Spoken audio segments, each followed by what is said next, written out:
தேர்தல் நேரங்களில் பிரச்சாரம் செய்ய விடாமல் தடுக்கிறதுக்கு என்னெல்லாம் வேலை பார்த்துருக்காங்க. எப்பா அவர் தேர்தல் பிரச்சாரத்துக்கெல்லாம் ஒன்றும் போகலப்பா. அவர் சும்மா சமாளிக்கிறதுக்கு மாற்றி பேசுகிறத சமாளிக்கிறதுக்கு அவர் அது இதுன்னு சொல்லி சமாளிச்சுன்னுங்கிறாருன்னு சொல்லி எதிர் தேசியில் இப்படி மாறி மாறி அடிச்சுக்கிறாங்களே.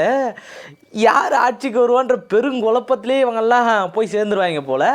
இதுக்கு இடையில் அவங்க உண்மையிலே என்னை தடுத்து நிறுத்தினாங்க, அதுவும் வருமான வரித்துறையை விட்டு நிறுத்தினாங்க, அதுக்கு ஆதாரம் என்கிட்ட இருக்குது அப்படின்னு சொல்லி எடுத்து காட்டணும். ஒருத்தர் இன்னைக்கு ஆதாரங்களையும் எடுத்து காட்டியிருக்காரு. என்ன எதுன்னு பார்த்துருவோமா?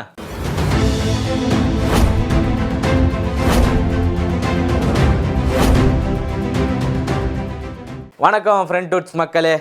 ஐயா செல்வ பெருந்தகை ஐயா அவர்கள் பார்த்தீங்கன்னா ராகுல் காந்தியோடைய ஒரு பிரச்சார கூட்டத்துக்கு போக முடியல, அது பெரிய மன வருத்தம் அளிக்குது, என்னைய இந்த வருமான வரித்துறை தடுத்து நிறுத்திட்டாங்க, இது எந்த வகையில் நியாயமாக இருக்கும், இதெல்லாம் என்ன சார் உங்கள் சட்டம், இது எலெக்ஷன் நேரத்தில் தான் இப்படிலாம் பண்ணுவீங்களா, காரணமே இல்லாமல் வருமான வரித்துறை சோதனை பண்ணுறதுக்கான காரணம் என்ன, சும்மா ஏதோ பண்ணணும், என்னை தடுத்து நிறுத்தணும்னு இப்படி பண்ணிட்டாங்க அப்படின்னு சொல்லி அவர் குற்றச்சாட்டுக்கு மேலே குற்றச்சாட்டு வச்சுருந்தாங்க. இது தெரியாமல் இந்த பக்கம் வருமான வரித்துறை சைட்லேருந்து என்ன சொல்கிறாங்க, அமலாக்கத்துறை சைட்லேருந்து என்ன சொல்கிறாங்க, தேர்தல் ஆணையத்திலேருந்து என்ன சொல்கிறாங்க அப்படின்னு பார்த்தீங்கன்னா எல்லாரும் சேர்ந்து ஏங்க அவர் வீட்டிலலாம் யாரும் வருமான வரித்துறை யாருமே சோதனைக்கெலாம் போகலைங்க, சோதனைக்கு போகணுன்ற அவசியமும் எங்களுக்கு கிடையாது, இந்த நேரத்தில் எதுக்கு நாங்கள் போய் அங்கே சோதனை பண்ண போகிறோம், எங்களுக்குலாம் வேறு வேலை இல்லையா, அது எதுவுமே நடக்கலை, அவர் சும்மா தப்பான எதுவும் பரப்பிட்டு இருக்காரு அப்படின்னு சொல்லிட்டு இருக்க. இன்னொரு பக்கம் எதிர்கட்சியில் இருக்கக்கூடிய, அதாவது செல்வ பெருந்தகைக்கு எதிர்கட்சியில் இருக்கக்கூடிய பிஜேபியில் இருக்கக்கூடிய அண்ணாமலை மாநில தலைவர், தமிழ்நாட்டுடைய முன்னாள் மாநில தலைவர்னே சொல்லலாம். அண்ணாமலை என்ன சொன்னாருன்னு பார்த்தீங்கன்னா, அதெல்லாம் ஒன்றும் கிடையாதுங்க, அவர் வீட்டிலாம் யாரும் ரைடு போல, சும்மா அவர் கிளப்பிட்டு இருக்காரு, ராகுல் காந்தி பிரச்சாரத்தில் இவர் மாற்றி நிறைய டிரான்ஸ்லேட் பண்ணார் இல்லை, அதனால் இவங்க பார்த்த வேலை தான் இதெல்லாம், அதனால் இவரை போவிடாமல் தடுக்கிறதுக்கு இவரே போகாமல் இருக்கிறதுக்கு ஒரு காரணம் சொல்லிக்கிட்டு இருக்காரு. அப்படி யாரும் எதுவும் செய்யலை, யாரும் தடுக்கணுன்ற அவசியமும் கிடையாது. எனக்கு என்னென்னா, இது அமலாக்கத்துறையோ வருமான வரித்துறையோ இவங்க சோதனை பண்ணுறாங்க, அவங்களுக்கு அண்ணாமலை ஏன் எக்ஸ்பிளைன் கொடுக்குறாரு? அப்போ சும்மா பேருக்கு சொல்லிக்கிறது, நாங்கள்லாம் அவங்க கட்டுப்பாடெலாம் இல்லை, தனித்து தான், அதெல்லாம் அந்தந்த துறையோட வேலை, அது நம்ம அதுக்காக ப்ரெஷர் போட்டு நமக்கு சாதகமாகலாம் பயன்படுத்திக்கிறது இல்லை. இடி, ஐடி, அப்புறம் சென்சார் போர்டு, இது எல்லாத்தையும் வச்சு தொடர்ந்து நெருக்கடி கொடுத்து நம்ம பக்கம் வர வைக்கிறதுக்கான வேலைகளை தான் தொடர்ந்து பண்ணிக்கிட்டு இருக்காங்க பிஜேபி சைட்லேருந்து. அப்படி சிபிஐயில் மாட்டினவர் தான் ஐயா எடப்பாடியும் சரியா நம்ம அன்புமணி ஐயா, இவங்க ரெண்டு பேருமே அப்படி மாட்டினவங்க தான். அந்த பிரச்சனைகள்லேருந்து வெளிவர முடியாமலே அவங்க தவிச்சுக்கிட்டு பிஜேபி கிட்ட சிக்கி சிக்கி சிக்கி சின்னாபனமாகிட்டு இருக்காங்க. பெத்த அப்பாவுக்கு ஏதோ ஒன்று ஆச்சுன்னா கூட போய் பார்க்க முடியாத நிலைமையில தான் ஐயா அன்புமணி இருந்துக்கிட்டு இருக்காரு. நாளை பின்ன கட்சியோட தலைமை பொறுப்பு முதல்வரே ஆனாலும் அவரை இறக்கிட்டு இந்த பக்கம் காரைக்குடியில் இருக்கிறவர் தூக்கின்னு போய் ராஜா அவர்களை கூப்பிட்டு உட்கார வச்சாலும் அதுக்கான வாய்ப்புகள் இங்கே அதிகமாக இருக்குது. அந்த நிலைமையில தான் பிஜேபி தொடர் செயல்பாடுகள் எல்லாமே இருந்துக்கிட்டு இருக்கு. அதனுடைய எதிர்த்து யாராச்சும் பேசினாங்கன்னு வச்சுக்கோங்க, அதோடைய வெளிப்பாடாக தான் இது இருக்குது. சரிப்பா, செல்வ பெருந்தகை என்னப்பா அப்படி எதிர்த்து பேசினாரு, அவர் என்ன பண்ணார் அப்படின்னு பார்த்தீங்கன்னா, இதுக்கு முன்னாடி வந்த இடத்துல பார்த்தீங்கன்னா ராகுல் காந்தி பேசுனது தான் அவங்க பெரும் சர்ச்சை. பல பேருக்கு புரியும், ஐயா இவர் செல்வ பெருந்தகை வேணால் மாற்றி சொல்லியிருக்கலாம், சில பிரச்சனைகள் ஆகிருக்கலாம், ஆனால் அவர் சொன்னது இருக்குல்ல, ராகுல் காந்தி சொன்னது இருக்குல்ல, அதுவும் பெரும் சர்ச்சைக்குரிய ஒன்றா தான் இருந்துச்சு. அவர் என்ன சொல்கிறாரு அப்படின்னு பார்த்தீங்கன்னா, இது இப்படி கன்வே ஆகிறதுக்கு ஆப்போசிட்டாக போய் எல்லாருக்கிட்டையும் ட்ரோல் மெட்டீரியலாக மாட்டிக்கிச்சு, அவன் ஒன்று சொல்ல இவன் ஒன்று சொல்ல என்னடா பேசிக்கிட்டு இருக்கேன்ற நிலைமைக்கு இவங்க தள்ளப்பட்டாங்க. ஆனால் ராகுல் காந்தி என்ன சொன்னார்னா பிரச்சார நேரத்தில், எப்பா இப்போ மோடி நீங்கள் யோசிச்சு பாருங்கள், கண்டிப்பாக பிஜேபி உள்ளே வராது, அதுக்கு நாங்கள் வாக்குறுதி தரோம், ஆனால் மோடி என்னென்ன வேலையெல்லாம் செய்கிறாரு, அவரை நம்ம எந்த அளவுக்கு புறக்கணிக்கணும் அப்படின்றத நோட் பண்ணி பாருங்கள். டொனால்ட் ட்ரம்ப்பு இப்போ எகுரு அப்படின்னு சொன்னார்னா மோடி உடனே எகிருவார். டொனால்ட் ட்ரம்ப் கீழே படுத்துக்க அப்படின்னு சொன்னார்னா மோடி உடனே படுத்துப்பார். அப்படியான ஒரு கட்டுப்பாட்டுக்குள்ளே தான் அவர் இருக்கார். இப்படியான தகவலை தான் ராகுல் காந்தி அவர்கள் பேசியிருந்தார் அந்த மேடையில். அதை டிரான்ஸ்லேட் பண்ணுற அந்த இவர் கொஞ்சம் வார்த்தைகள் முன்ன பின்ன டொனால்ட் ட்ரம்ப்பெல்லாம் மறந்து பேசிக்கிட்டு இருந்தார்.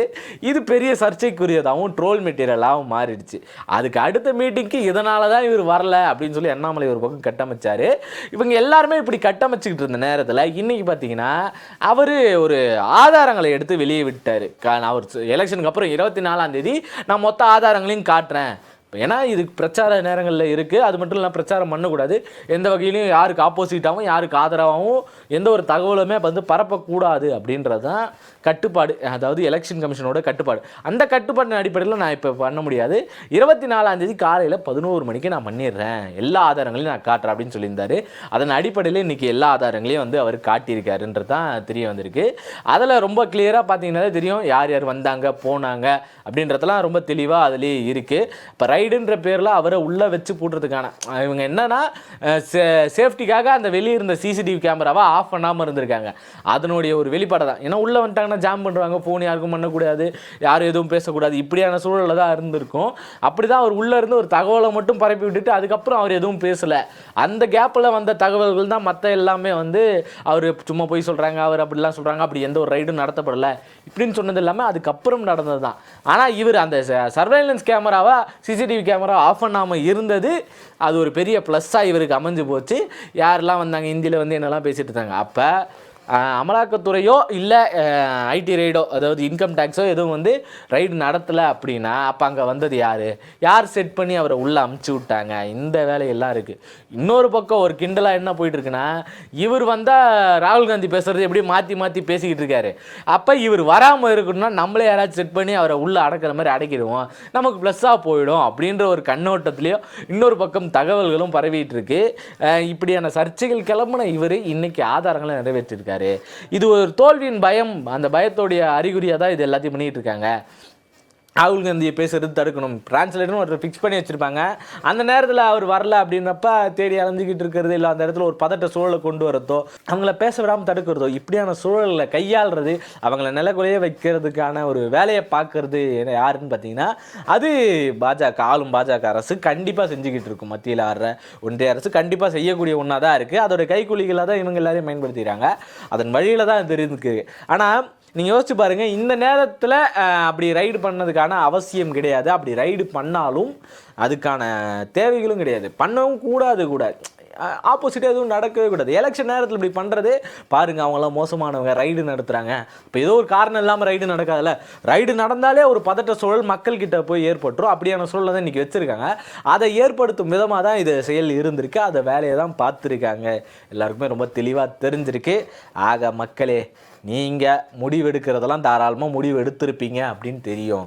காத்திருந்து பாருங்கள், யாரை அகற்றணும் அப்படின்றது உங்களுக்கு நல்லாவே தெரியும். தமிழ்நாட்டிலேருந்து யாரை அகற்றமோ இல்லையோ, மத்தியில் ஒன்றிய அரசுல யாரை அகற்றணுன்றதை ரொம்ப தெளிவாக தேடி தமிழ்நாடு ரொம்ப நல்லா முடிவெடுத்துட்ருக்கு.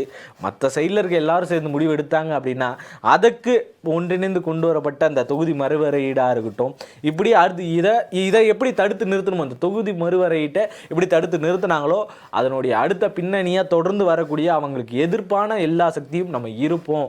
அங்கே மட்டும் இல்லை, தமிழ்நாட்டுக்குள்ளே யாருக்கு ஏதாச்சும் ஒன்று அப்படின்னாலும் உடனே எதிர்த்து நிற்போம் அப்படின்ற எதிர்ப்பு மனப்பான்மையோட மக்கள் எல்லாரும் விழிப்புணர்வோடு இருந்தோம் அப்படின்னா கண்டிப்பாக நம்ம தான் ஆள முடியும்.